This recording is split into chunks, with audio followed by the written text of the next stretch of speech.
programa nocturno del domingo. Mi próximo invitado no es ajeno al Teatro Ed Sullivan. Gracias de nuevo al presidente Barack Obama. Las entradas para el Centro Presidencial Obama salen a la venta mañana por la mañana y se inaugura el 19 de junio. Aquí hay algo que no cuadra. El programa nocturno número 1 de Estados Unidos, el más visto, el más premiado, el que acababa de ganar su primer Emmy, fue cancelado. No porque la gente dejara de verlo, ni porque el presentador quisiera irse. El programa atraía a 2 millones de espectadores cada noche, manteniéndose en la cima de las audiencias durante 9 temporadas consecutivas. Y CBS lo canceló de todos modos. Y en el preciso instante en que Stephen Colbert dijo algo al respecto en directo, algo que aparentemente incomodó a las personas equivocadas, la decisión se tomó en cuestión de días.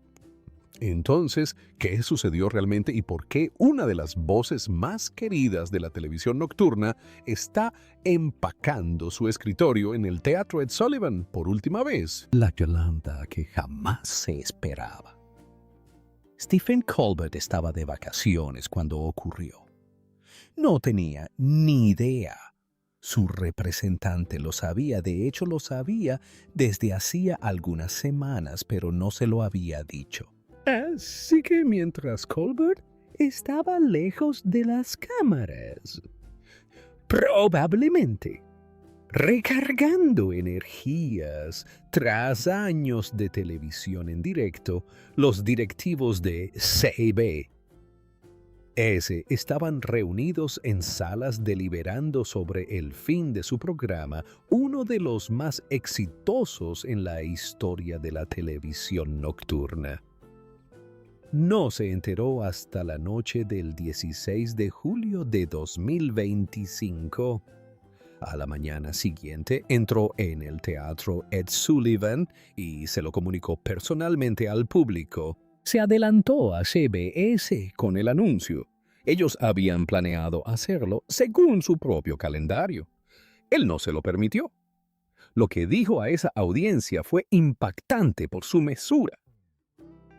Agradeció a las 200 personas que hicieron posible el programa cada día. Expresó su profunda gratitud por lo que había sido su hogar televisivo durante 10 años. Y luego dijo algo que silenciosamente destrozó a muchos de los que lo escuchaban, que no lo reemplazarían. Que todo simplemente desaparecería y que deseaba que alguien más lo heredara. Eso tuvo un impacto diferente al de un discurso de cancelación típico.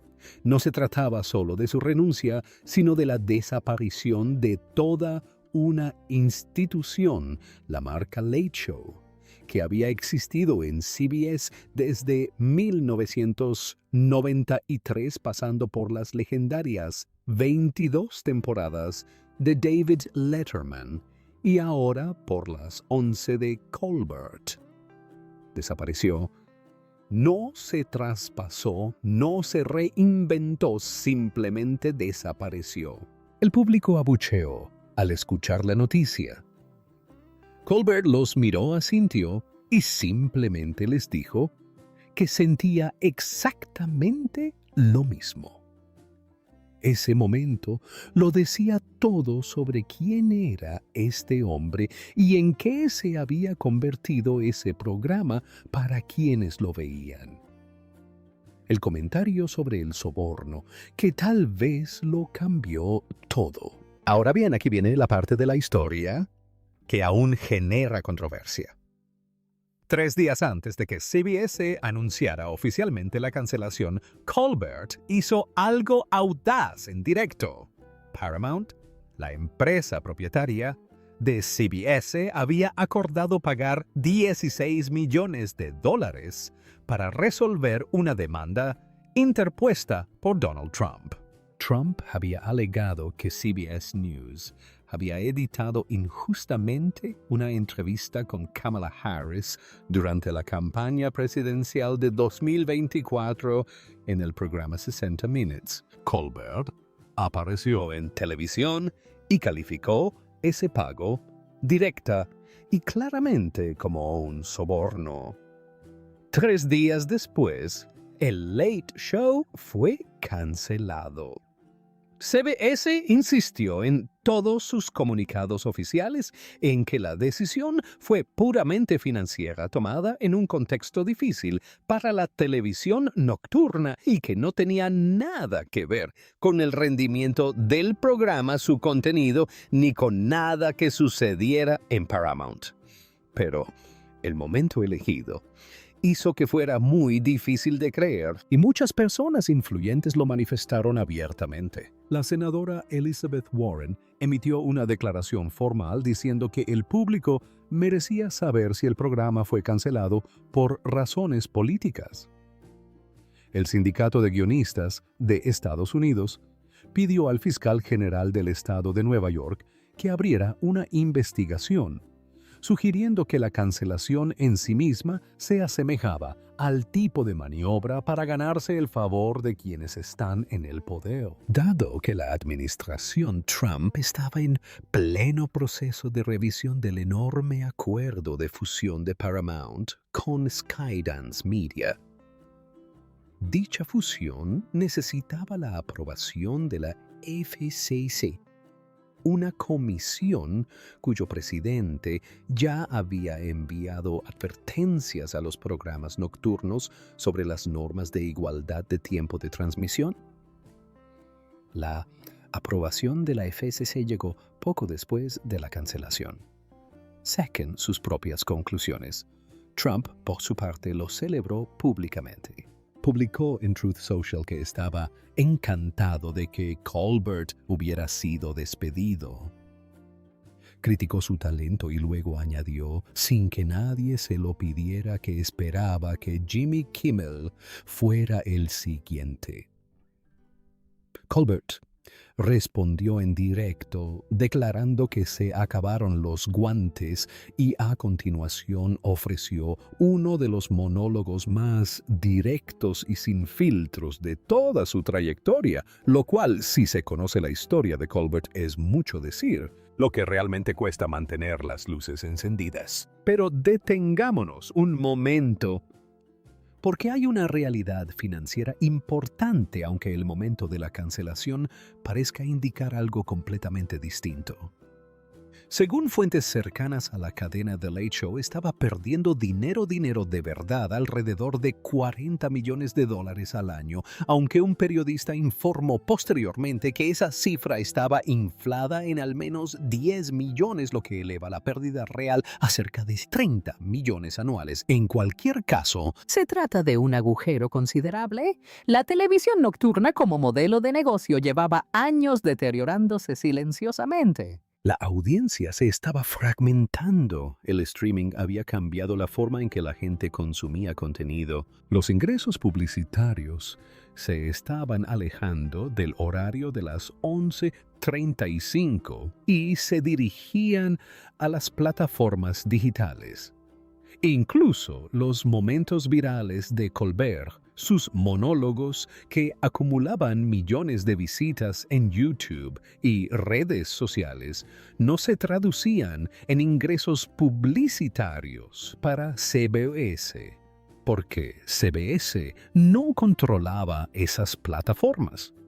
Esta era la misma dinámica que había acabado con The Late Late Show con James Corden 2 años antes. CBS había sustituido ese programa por algo más barato. La diferencia era que Colbert Era el programa estrella, el más caro y prestigioso que CBS tenía en ese horario.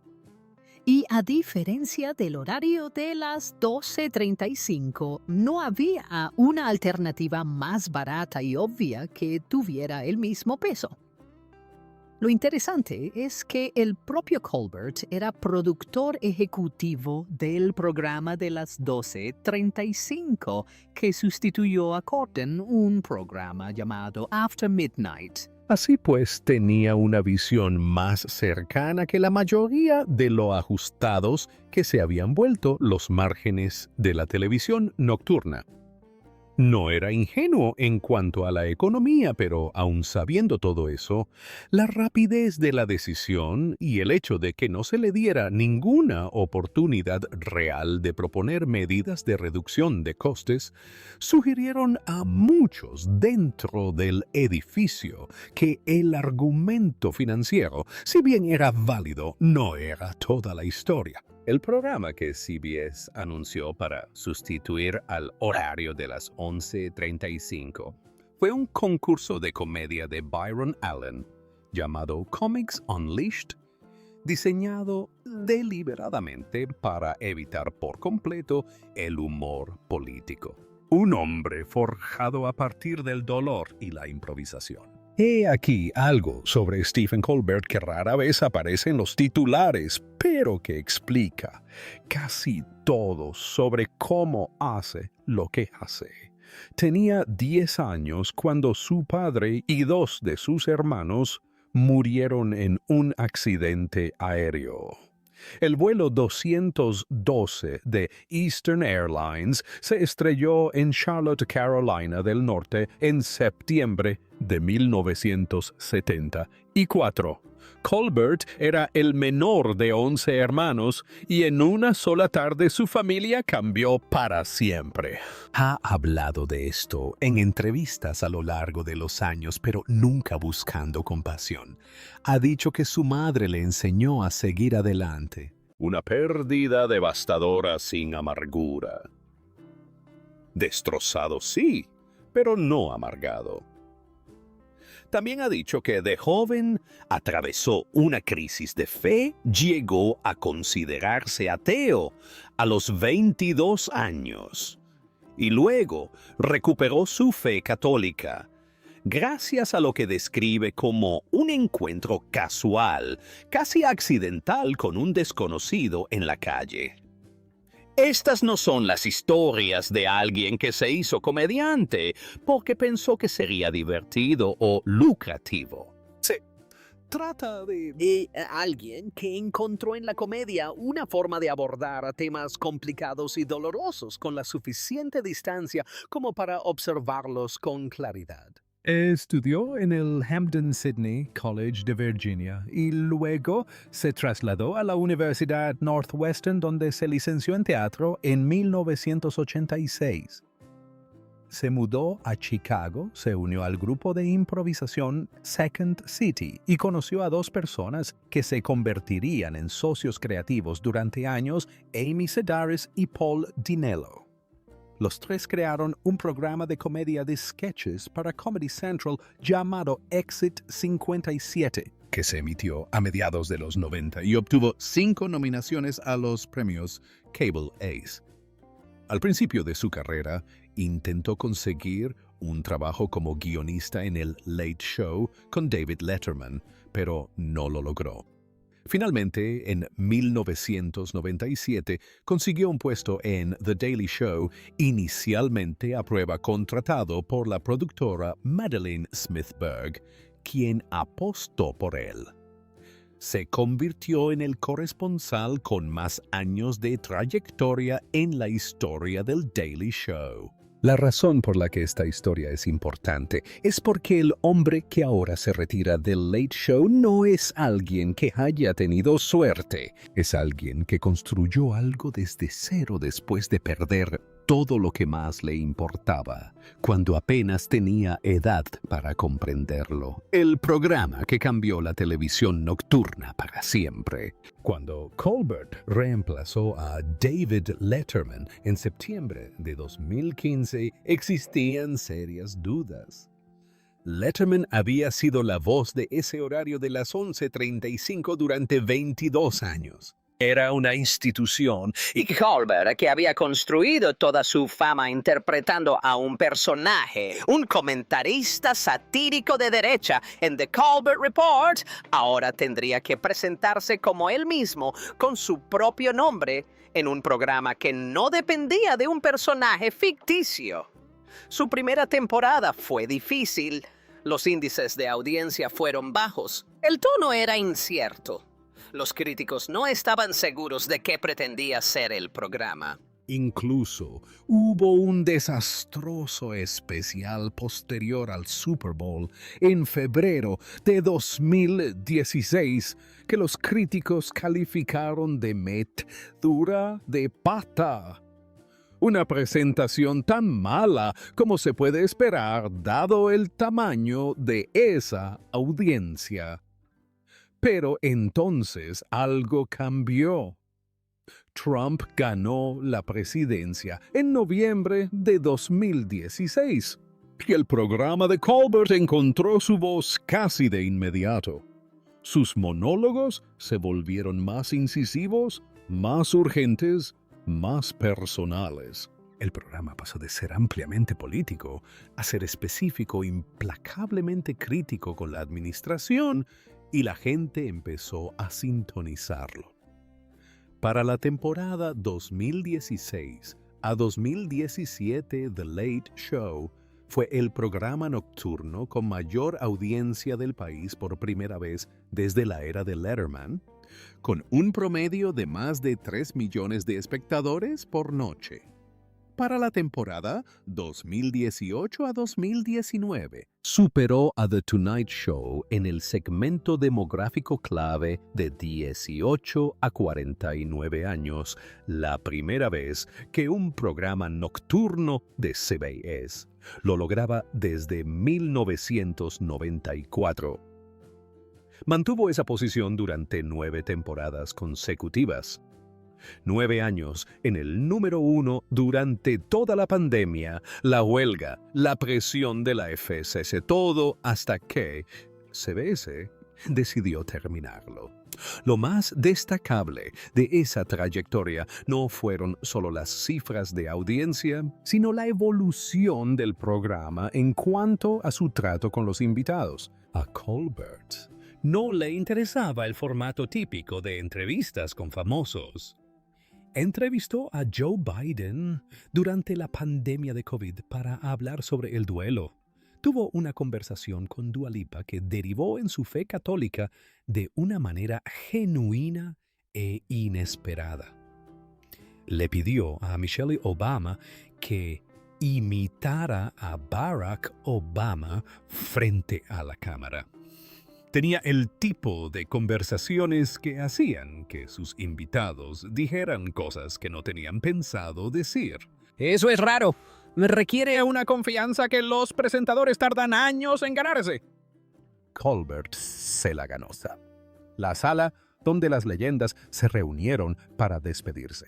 En las semanas previas al último episodio ocurrió algo inusual.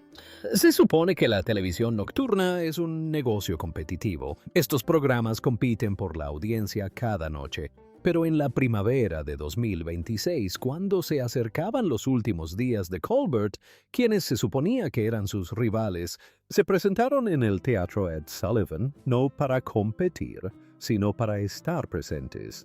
Jimmy Kimmel, Jimmy Fallon, Seth Meyers y John Oliver aparecieron en el mismo episodio en la penúltima semana.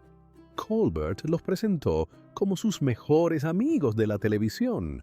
Bromeó diciendo que el hecho de que los 5 estuvieran en la misma sala significaba que Jon Stewart era ahora el superviviente designado.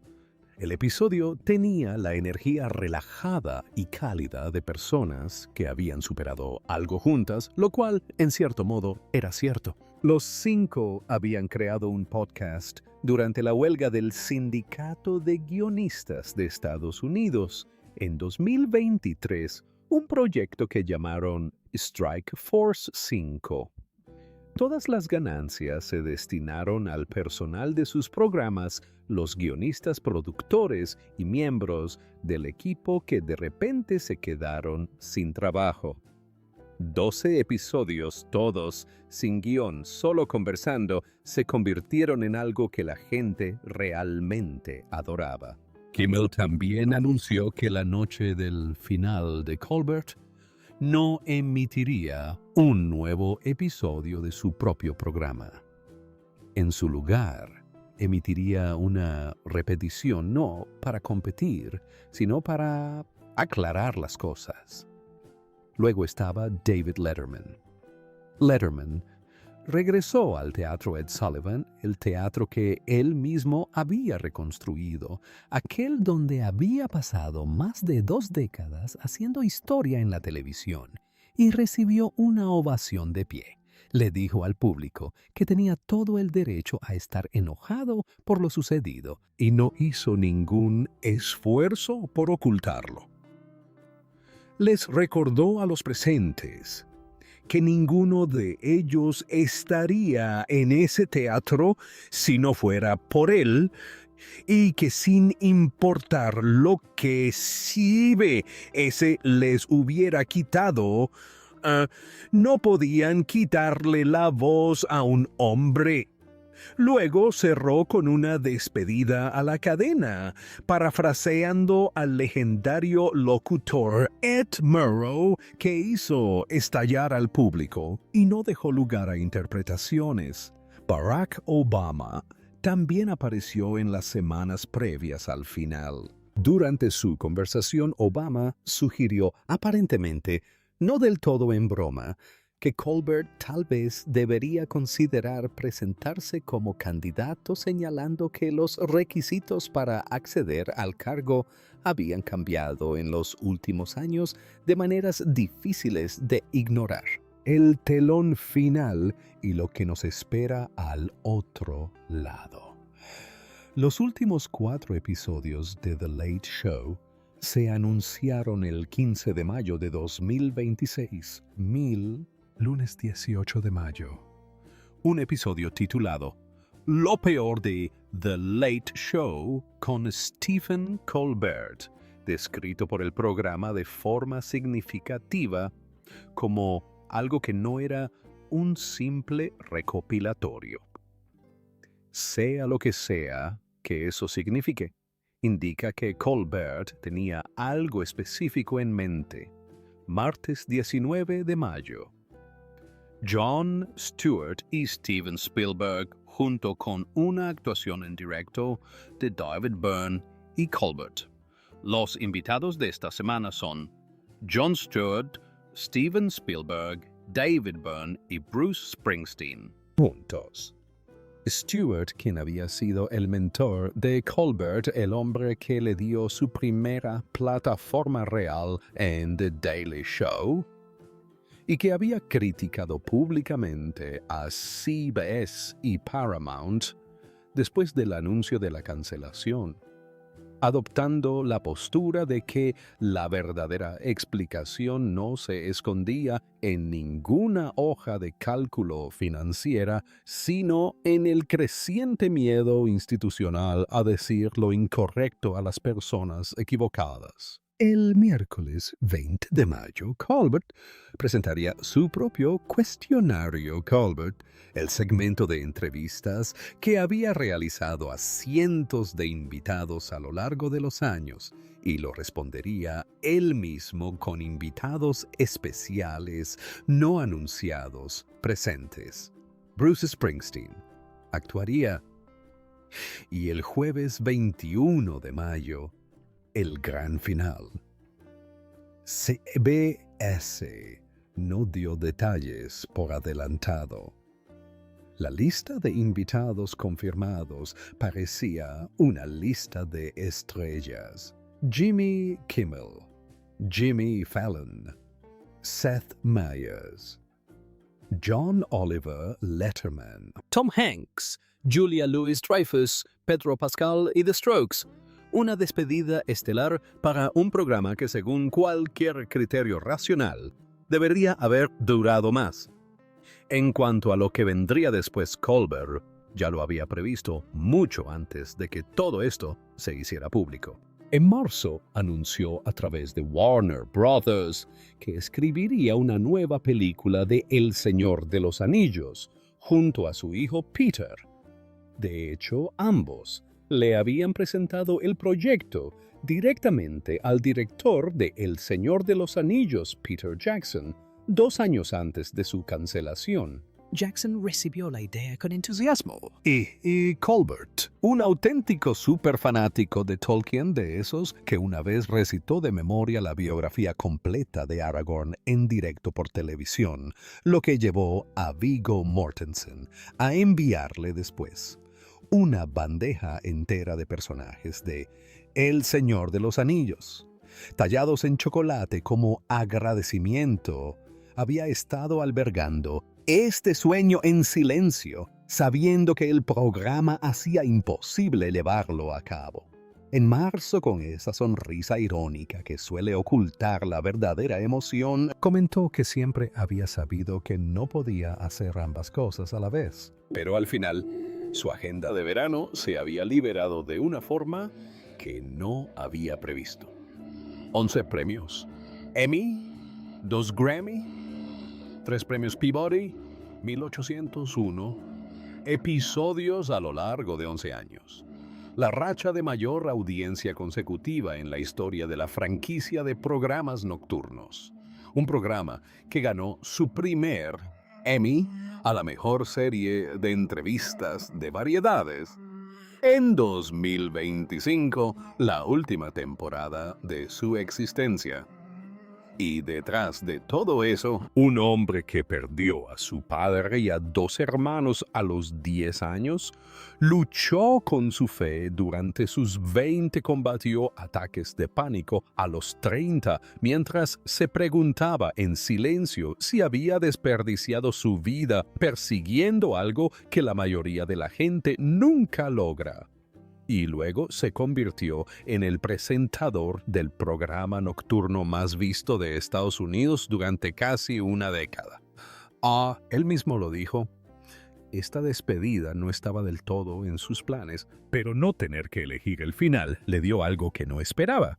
Más material, más que decir, y una última razón para presentarse cada noche y decir cada palabra con convicción. El público en el estudio abucheó al enterarse de que el programa terminaba. Colbert asintió y les dijo que sentía exactamente lo mismo. Después de todos los índices de audiencia, los Emmy, los 9 años seguidos en el número 1, ¿crees que CBS tomó esta decisión? ¿Porque el dinero no cuadraba o porque algunas cosas se habían vuelto demasiado caras como para decirlas en voz alta? Si te gustó este video, dale a me gusta y suscríbete a nuestro canal para ver más historias interesantes como estas. No olvides hacer clic en el siguiente video que aparezca en tu pantalla. Nunca sabes lo que descubrirás.